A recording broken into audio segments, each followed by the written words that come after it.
सभी का hello friends, आज के इस वीडियो में आप सभी का बहुत बहुत स्वागत है। मैं आज आपको महर्षि चाणक्य, जो कि चंद्रगुप्त मौर्य के एक दरबार में रहने वाले एक बहुत बड़े विद्वान का नाम है। और ये कह लीजिए कि मौर्य वंश जो थी, मौर्य वंश, वह मौर्य सत्ता ही चाणक्य के द्वारा ही स्थापित कराई गई थी।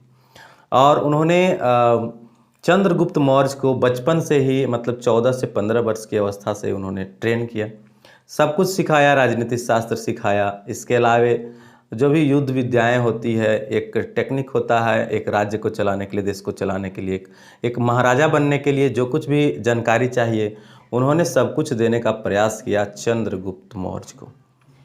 उसका बचपन का नाम चंद्र था, ऐसा करके। और बचपन से 14 वर्ष की अवस्था से लगभग उसको रख करके अपने पास ही उसको रखा, सिखाया, पढ़ाया और एक बहुत बड़े साम्राज्य का नींव डलवाया, जो आगे चल करके एक बहुत बड़ा साम्राज्य बना, एक महान शासक बना। वो चंद्रगुप्त मौर्य के नाम से जाना गया, जिन्होंने मौर्य वंश किया। तो उसी महान विद्वान के बारे में, महर्षि चाणक्य के बारे में हम आज बात करना चाहते हैं और बताना चाहते हैं कि उनका किस प्रकार से योगदान रहा अपने प्राचीन भारतवर्ष में और कैसे कैसे उन्होंने कुछ किया है। और बहुत सारे थॉट्स, उनका विचार जो है से बहुत ज़्यादा फेमस है, बहुत काम आता है आम जीवन में अगर हम उनका अगर फॉलो करें। तो कुछ इंट्रोडक्शन ब्रीफ में हम उनका जान लें। सबसे पहले कि आचार्य चाणक्य का जन्म आज से लगभग 24 साल पूर्व हुआ था। वे नालंदा विश्वविद्यालय के महान आचार्य रहे थे। उन्होंने हमें चाणक्य नीति जैसा एक ग्रंथ दिया, मतलब जिस प्रकार से हम लोग विदुर नीति जानते हैं, जिसमें बहुत सारे ज्ञान का भंडार दिया गया है, या भागवत गीता है, एक ज्ञान का भंडार है, ज्ञान का गीता है वो, और उसे जानकर समझकर हम बहुत कुछ सीख सकते हैं और अपने जीवन में उतार कर सफलताएं प्राप्त कर सकते हैं। तो उसी प्रकार से महर्षि चाणक्य ने भी अपनी नीति में, जिसको चाणक्य नीति के नाम से जानी गई है, बताया है। तो क्या है कि ये जो ग्रंथ है ना, बहुत प्रमाणिक है और उस काल में भी था और आज के काल में भी लोग इसका उपयोग करके इसे प्रमाणिक सिद्ध कर चुके हैं। तो हमें भी क्या करना चाहिए कि इस ग्रंथ के कुछ सच्चाइयों को, कुछ जो फैक्ट्स है उसको अपनानी चाहिए। चाणक्य नीति एक 17 अध्याय का ग्रंथ है। कितने अध्याय? 17 अध्याय। लगभग गीता में भी 18 अध्याय लगभग दिए गए हैं। और 17 अध्याय जो है से इसमें कई सारे छोटे छोटे ब्लॉक्स में बटे हुए हैं, ठीक है। तो हम उसमें से कुछ बातों को समझने का प्रयास करेंगे, जो कि हम इसी वीडियो के माध्यम से आपको बताने की कोशिश करेंगे। जैसे पहला जो बिंदु है चाणक्य जी का, जो इस वीडियो में मैं बताने जा रहा हूँ, वो है ऋण, शत्रु, रोग। ऋण का मतलब होता है उधार। जो हम किसी से उधार लेते हैं, ड्यूज लेते हैं, कर्ज लेते हैं, एक तरह से कर्ज कह लीजिए, इसको कर्ज कहिए, दूसरा कर्ज। तो जो कर्ज लेते हैं ना, वो कर्ज भारी पड़ता है, इसलिए कर्ज जब भी लें तो उसे चुकाने का प्रयास करें। शत्रु जो है, जो आपका दुश्मन है, वो हमेशा हमेशा के लिए ना रहे, इसलिए उसको समाप्त करना जरूरी होता है।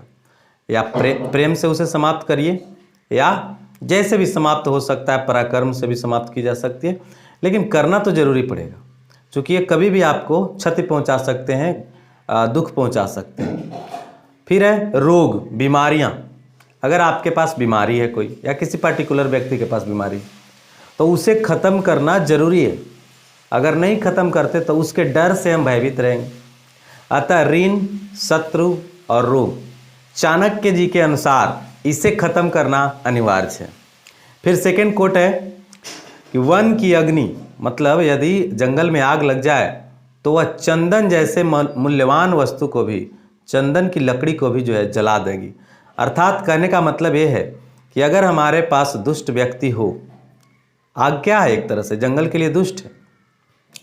तो ये दुष्ट है, इस दुष्ट को अगर हम रखे रहें तो क्या करेगा? अहित करेगा, नष्ट करेगा, विनाश करेगा। अतः इस पर ध्यान देना चाहिए और शत्रुओं से बचनी चाहिए, दुश्मनों से बचनी चाहिए।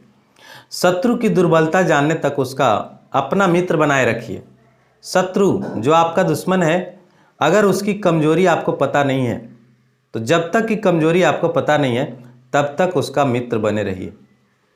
कारण कि आपको कभी भी परेशान कर सकता है। तो जब उसकी कमजोरियों को जान जाएं, वीकनेस को जान जाएं, तो वीकनेस को जानने के बाद तब उससे जो है मित्रता तोड़ दीजिए और शत्रुता अपनाकर उसको, जो शत्रुता वाली भावना है उसको या तो पराक्रम से या तो प्रेम से, जैसे भी हो सके उसको ख़त्म करने की कोशिश करिए, क्योंकि वो क्षति पहुंचा सकता है भविष्य में। नेक्स्ट है सिंह भूखा होने पर भी तिनका नहीं खा सकता। का मतलब है कि सिंह के जो आदत हैं वो ख़त्म नहीं हो सकते। वो खाता मांस है तो मांस ही खाएगा, ठीक है। कभी भी उस पर ये भरोसा नहीं करना है कि चलो भाई अब यह तिनका यानी घास को खाएगा, ऐसा नहीं है। ये जो सेंटेंस लिखी गई है वो एक तरह से व्यवहार पर है, मनुष्य के व्यवहार पर। मनुष्य का जो व्यवहार है अगर प्रारंभ काल से ही अगर गलत है, बिल्कुल ही गलत है ना, जीवन भर उसने सिर्फ गलत ही किया है, तो कभी भी बदल नहीं पाएगा, ये उसका तात्पर्य निकलता है। अतः ऐसे लोगों पर जो पूरे जीवन ही इसी तरह के गंदे काम को किए हैं, कभी वो सही कार्य ही नहीं किया है, उसका जीवन जो है ऐसे पूरी तरह से गंदगी से भरा हुआ है अगर, तो ऐसे लोगों पर भरोसा करना बड़ा मुश्किल है। अतः please square from that person. Next होगा हमारा क्वोट्स, एक ही देश के दो शत्रु परस्पर मित्र होते हैं। एक ही देश के एक क्षेत्र के कह सकते हैं कि अगर एक ही देश के या एक ही क्षेत्र के दो शत्रु हैं, दो शत्रु, तो क्या होते हैं, परस्पर मित्र होते हैं, फ्रेंड होते हैं, एक दूसरे से तालमेल बनाए रखते हैं, ठीक है। आगे आपातकाल में स्नेह करने वाला ही मित्र होता है। आपातकाल जैसे कभी मान लिया जाए कि बहुत बड़ी पेंडेमिक आ गया हो, है ना, तो उस पेंडेमिक में अगर कोई आपको सहायता करने वाला है तो वही आपका सही मित्र है। जैसे मान लीजिए कि अभी हम लोग 2020 के मार्च से ही कोरोना के मार से अभी तक परेशान है। देशव्यापी संकट आ पड़ी है, गरीब से लेकर अमीर तक परेशान है, कुल मिलाकर के चारों तरफ हाहाकार मची हुई है। और इस परिस्थिति में जो आपका साथ दे रहा हो, आपको स्नेह दे रहा हो, वही मित्र है। और जो नहीं दे रहा है वो मित्र रह करके भी कोई काम करना। अतः ऐसे लोगों से दूर रहें। फिर नेक्स्ट है हमारा, मित्रों के संग्रह से बल प्राप्त होता है। मित्र जो आपके फ्रेंड्स हैं, अगर आपके पास 2, 4, 10 फ्रेंड, सच्चे फ्रेंड, बेस्ट फ्रेंड, अच्छे लोग का एक समूह है, तो वो क्या है, बल आपको देगा, शक्ति आपको देगा। अतः बिना मित्र का, बिना सहयोगियों का रहने की कोशिश ना करें। कुछ लोगों का आपके पास समूह होना ही चाहिए जो आपका वैसे संकट में, वैसे परिस्थितियों में सहायता कर सके जब आपको ज़रूरत हो, जब आपको परेशानी हो, जब आपको दिक्कत हो। तो मित्र बनाइए, अच्छे मित्र बनाइए और उन्हें भी सिखाइए कि कैसा क्या होता है, कैसे जीवन चलती है, किस प्रकार से किस परिस्थितियों में उन्हें साथ देना चाहिए एक दूसरे का। ये सारी चीज़ें एक दूसरे के बीच में बांटिए, अपने दुख सुख को बांटिए, समझिए, कोशिश करिए कि हर तरह की परेशानियों को एक दूसरे से मिल करके हल किया जा सके, एक दूसरे को काम भी आइए। जो धैर्यवान नहीं है, धैर्यवान का मतलब जो पैसेंस नहीं रखता, डरता है ना, जिसके पास हिम्मत नहीं है, एक तरह से कहिए हिम्मत नहीं है किसी चीज़ को सहन करने की, वैसा व्यक्ति क्या होगा, उसका न वर्तमान है और न भविष्य है। क्यों? क्योंकि जो डर गया वो मर गया, कहना है कि डर गया सो मर गया। इसलिए धैर्य के साथ, पैसेंस के साथ काम करना चाहिए। हमें सोचना चाहिए कि अगर हम ट्रूथफुल काम कर रहे हैं, हमारा जो कार्य है वो बिल्कुल सही है और हम जो है एक सही रास्ते पर अगर चल रहे हैं, सही रास्ते पर अगर चल रहे हैं तो कहीं कोई दिक्कत नहीं होगा। हमारा कार्य अगर A1 है तो वो कभी भी जो है से रुक नहीं सकता, उसका हमको फ़ायदा ज़रूर मिलेगा। अगर हम दूसरे की सहायता करते हैं तो हमें भी लोग सहायता ज़रूर करेंगे। अगर हमारा कार्य बेहतर है तो उसका फल बेहतर ज़रूर मिलेगा। अगर हमने कुछ सीखा है तो उससे हमें कुछ न कुछ प्राप्ति होगी और एक अच्छा फल मिल सकता है, एक अच्छे फ्रूट की हम आशा कर सकते हैं। अतः हिम्मत करके, धैर्यपूर्वक, पैसेंस रह करके, अपने आप को मोटिवेट रह करके अपने काम को करते रहना चाहिए। कहा गया है कि बुद्धि सब जगह काम आता है ना, तो संकट में बुद्धि काम आती है। कहा जाता है कि एक राजा जो है कहा जाता है कि विद्वत्व च नृपत्व च नैव तुल्य कदाचन स्वदेशे पूज्यते राजा विद्वानम सर्वत्र पूज्यते। तो विद्वान की पूजा क्यों सब जगह होती है? राजा की पूजा सिर्फ अपने साम्राज्य में ही होगा, लेकिन विद्वान पूरे वर्ल्ड में पूजे जाएंगे। जैसे विवेकानंद के बारे में आपने सुना होगा कि विवेकानंद जो थे वो पूरे वर्ल्ड में उनकी नाम है, ख्याति है। मात्र 30 से 35 वर्ष की आयु में ही उन्होंने सारा कुछ प्राप्त कर लिया, जो भी ख्याति था, जितना भी मतलब एक व्यक्ति को चाहिए, मान सम्मान इज्जत प्रतिष्ठा और नेम एंड फेम, वो सारा कुछ विवेकानंद को हासिल हुआ। किसके बल पर हुआ? तो बुद्धि के बल पर हुआ।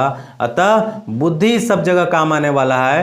तो इस बुद्धि को बढ़ाने के लिए आप लगातार मोटिवेट रह करके ज्ञान विज्ञान से जुड़े रहें और लगातार ज्ञान प्राप्त करने की कोशिश करें, ताकि आपका जीवन में किसी तरह का अगर कठिनाई आए, कोई संकट आए, कोई परिस्थितियां आए, किसी तरह का दिक्कत आए, कोई महामारी आ जाए, तो उस समय हम बुद्धि लगा करके अपने आप को बचा सकें और दूसरे को भी बचाने की कोशिश कर सकें। इसके अलावे हमारा जो 10वां नंबर कोट्स है, लोहे से ही लोहा कटता है ना? लोहे को लोहे से ही काटना चाहिए। लोहे से लोहे को काटने का मतलब है कि जितनी बड़ी समस्या उतना बड़ा उपाय लगाइए, जितनी बड़ी समस्या उतनी बड़ी उपाय लगाइए। यानी जैसा कंडीशन है, जैसा सिचुएशन है, उस सिचुएशन को उसी वे में हैंडल करने की कोशिश करिए। ऐसा नहीं कि आप कमज़ोर पड़ करके एक बड़े सिचुएशन को हैंडल करने की कोशिश कर रहे हैं तो हो नहीं पाएगा। हाँ, ये होता है कि उसको करने के तरीके में थोड़े से बदलाव लाइए। हो सकता है एक स्टेप लेने में, सडनली लेने में दिक्कत आता हो, लेकिन स्टेप बाय स्टेप लेंगे तो हो जाएगा। कहने का मतलब ये है कि आप अपने समस्याएं, अपनी परेशानियों से डरे नहीं, उसे एकदम बिल्कुल निडर हो करके, है ना, खड़े होकर के एकदम लोहा लीजिए, उससे पंगा लीजिए उससे, और वो जरूर खत्म होगा। डरने की जरूरत नहीं है।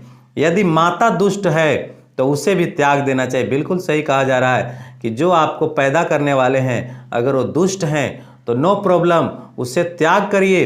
रोते मत रहिए कि हमारी माता दुष्ट है। ऐसा नहीं कि हम बैठे रहेंगे और रोते रहेंगे, इससे कुछ फायदा नहीं। चाणक्य का कहना है कि अगर माता दुष्ट निकल जाए, माता आपको देखने वाला न रह जाए, तो फिर वैसे माता को त्याग देना चाहिए, कोई फर्क नहीं पड़ता। महर्षि चाणक्य जी का कहना है। फिर नेक्स्ट है कि यदि स्वयं के हाथ में विष फैल रहा है तो उसे काट देना चाहिए। जैसे किसी को क्या होता है, कोढ़ हो जाती है, कोढ़। तो पहले कोढ़ जब हो जाता था ना, तो लोग क्या करते थे डॉक्टर साहब, कि जिस अंग में हो जाता था, जैसे पैर में हो जाता था तो पैर को कटवा देते थे। अगर हाथ की अंगुलियों में हो गया है तो उंगलियां कटा देते थे। क्यों?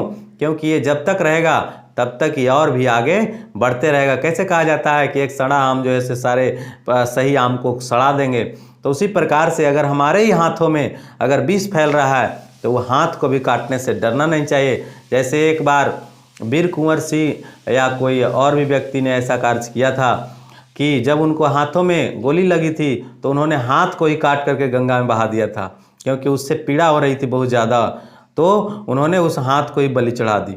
फिर नेक्स्ट है, सांप को दूध पिलाने से विष बढ़ता है न कि अमृत। बिल्कुल, सांप को अगर दूध पिलाया जाए, सांप का मतलब क्या है, दुष्ट से। अगर दुष्ट चीज़ है और अगर दुष्ट को हम बल दे रहे हैं, शक्ति दे रहे हैं, भोजन दे रहे हैं, तो वह क्या है, कभी भी हमको क्या करेगा, क्षति पहुंचाएगा, हमें दुख ही पहुंचा सकता है। अतः हमें इस बात का ध्यान रखना चाहिए और दुष्ट को कभी भी भोजन आदि नहीं करानी चाहिए और न उसे शरण देनी चाहिए। तो ये सारी बातें जो हमारे जीवन के काम के हैं, और महर्षि चाणक्य ने बहुत पहले ही 2500 वर्ष पहले ही इस बातों को अपने चाणक्य नीति के बुक में 17 अध्यायों में वर्णन किया है। बहुत सारी बातें हैं, तो सारी बातों को तो नहीं लिया, लेकिन कुछ बातों को रखने का प्रयास किया। अगर आपको ये बातें पसंद आई हो, अच्छा लगा हो, तो वीडियो को लाइक करिए, सब्सक्राइब करिए, और अगर ऐसा ही वीडियो चाहिए तो आप अपना टॉपिक चुन करके कमेंट बॉक्स में एंटर कीजिए कि आपको किस तरह का टॉपिक चाहिए, कैसा आपको वीडियो चाहिए, आप ज़रूर कमेंट करिए। धन्यवाद वीडियो को अंत तक देखने के लिए। Thank you.